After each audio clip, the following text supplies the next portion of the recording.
Here's the thing. At some point, every poker player decides what they're really playing for. I'm not here to chase luck, chase heaters, or chase that one perfect night.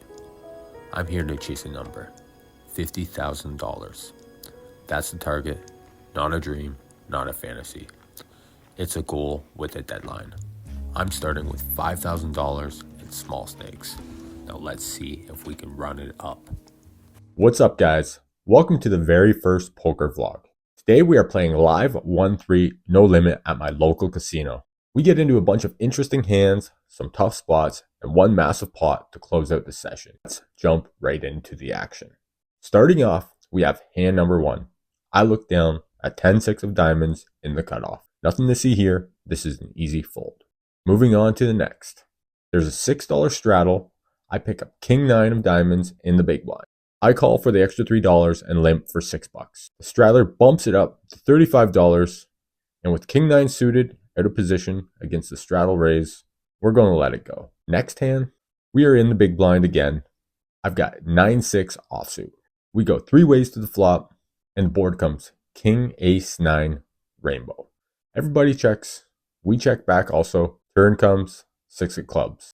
That's our money card. We make 2 pair. I lead for $15 and get 1 caller in late position. River comes 2 of clubs. I bet small, targeting any mediocre hand that we're most likely good against, just trying to get any value from any marginal holdings. I put 3 red chips out and bet $15. The late position player folds. We take down a nice little pot with 9-6 offsuit. Nice when the garbage can win. That brings us to our next hand. We pick up ace queen on the button. The table limps 5 ways. We raise it up to $25 and we get 4 callers. A big pot brewing already. I'm not a big fan of ace queen, but with our position and our hand, we have to raise it up. We can't just limp this. Flop comes 5, queen, 4 with 2 clubs. We flop top pair, top kicker. But action gets crazy fast. The first player open shoves for $250 all in instantly. With my experience in live poker, usually when someone does that fast action like a quick all in, it's usually a drawing hand or a top pair, top kicker type of hand. The players next to act in the later positions, they both are short stacked with less than $100 each. The one player who has $86, he goes all in, and then another player behind him who has $62 is all in also. At this point, I'm not loving it, but I don't think we can really fold. We just got to hope that our top pair, top kicker is good, and we're going to put in the chips and make the call. Turn drops, 8 of hearts. The river, 3 diamonds. The original player that shoves shows us bad news, and he banked us with a set of 4s on the flop. And unfortunately, we're paying him off. Only $200, could be worse. Let me know in the comments if you guys like this call or what you would have done if you would have folded. I top back up to $300 after that. I reload the clip and we get ready for round number 2. We have 3-4 diamonds on the button. There's a $6 straddle. This is actually a fold in the hand charts, but today we're playing a bit splashy and maybe also a little bit too passive. We go 4 ways to the flop. 10-8 jack with 2 diamonds on deck. We flop a low flush draw. Not really a fan of low flushes. You have to play them very cautiously and always be careful, especially in these small games. But in this spot, I'm confident if we can bank a diamond, we'll have the best hand. First player in early position bets $15, 2 callers from the middle in the hijack position. I call, turn comes queen of spades. The early position ships it for $143. I don't love it. Having to call $145 for 1 card and potentially could be drawing dead. I end up throwing in the cards. I fold. Player behind me calls. The river comes 7 of hearts. We see the hands. Early position has ace king of diamonds and turn the nut straight with a redraw to the nut flush with the diamonds. The player in late position has 8-9 for the straight. My hand was way behind, and safe to say we dodged a bullet. Next, we're in the small blind with ace 10 suited. There was a $6 straddle. Again, it gets limped 3 ways, and the action is on me. I make a large raise to $35 and get 2 callers. Flop comes king, queen, 8 rainbow. I c-bet for a small amount for pot control, also putting in the bait to see if I'm going to get check raised. I get 1 caller. Turn comes 6 of diamonds. I check. The player behind me, he checks. River comes jack of heart. This is our money card. We now make the nuts on the board and we have a straight. I lead for $50. Player behind us, the villain, he raises to 150. I end up saying, fuck it, we rip it for 250. He snap calls and rolls ace 10. And we chop it. We both have ace 10. It's very unfortunate.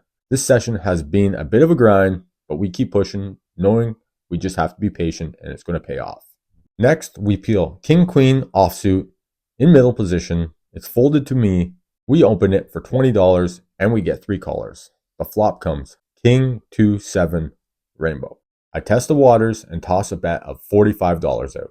A super tight lady who I know very well min raises me. She typically is only raising with the top of her range and she's usually always nutted. Feels like ace king all day to me, even maybe pocket ones. I end up throwing in my cards and say I fold. I show her my king queen. She is nice and she shows us she had us dominated with ace king. That was a good laydown on our part. We are still surviving.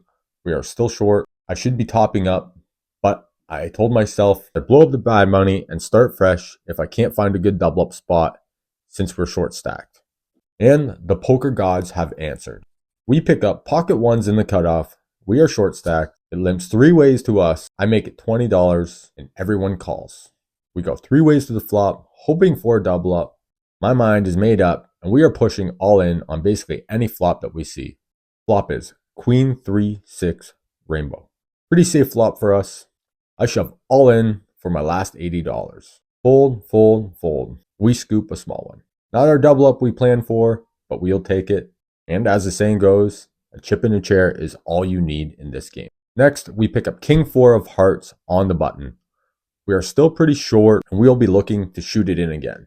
It's a $6 straddle out again. There's 5 callers. It comes back to us as per usual. And we decide we're going to shove it all in. Fold, fold, fold, fold, fold. We scoop the dead money and we just chip up a little bit more. We fold some more hands for a while, just trying to stay alive. And then we finally get Brad Owen's favorite hand, pocket jiggities.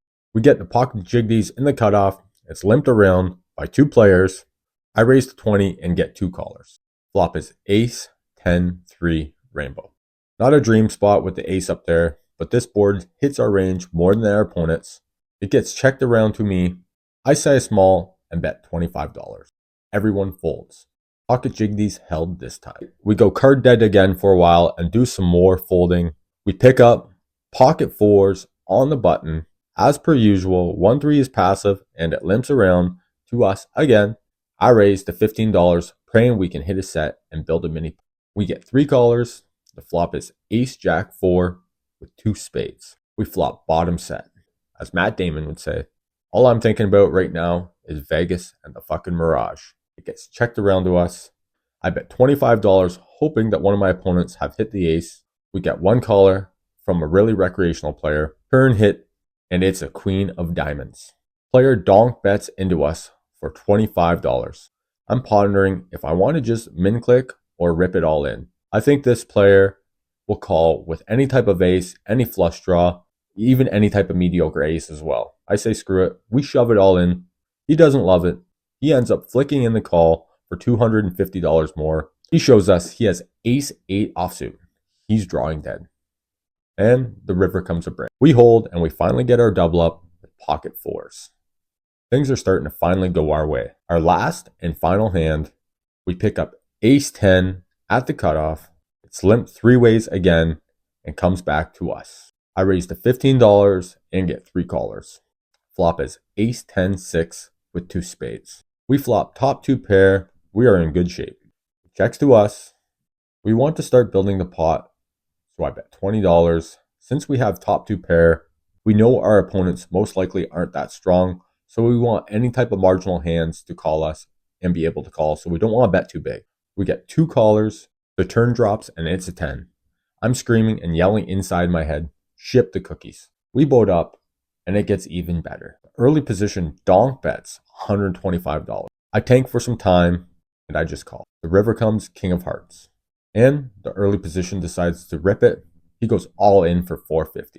I can't get the chips out in front of me fast enough. I snap call and we scoop a $1,200 pot to end out the session. This session has been a little rocky, but it's nice to see that we can end our first session in 2026 on a win.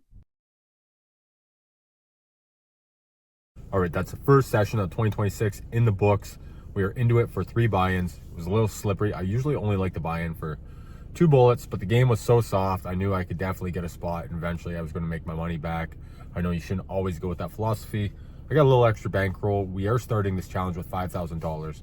But anyways, I bought back in, ended up cashing out for $1,257. So we turned that negative into a positive. We just had to play it out. It was about 6 hours today. So we're one step closer to our goal. I want to make $50,000 this year. That's the goal. Hopefully, we're going to grind up through 1-3, then eventually 2-5, maybe even see me play a little bit of 5-10. And it's all within the bankroll management requirements. We won't do 25 buy-ins, but I got to at least have like 15 to 20 buy-ins. Or else, you just play, you're uncomfortable, and it's just not smart to be playing with bad bankroll management. You'll find yourself out of the game very quick. And that's, a lot of these players, a lot of recreational players do, right? Obviously, it's a game. It takes a lot of time, dedication, and skill. But nonetheless, we're going to grind it up. We're going to prove that we can make $50,000 playing small stakes poker.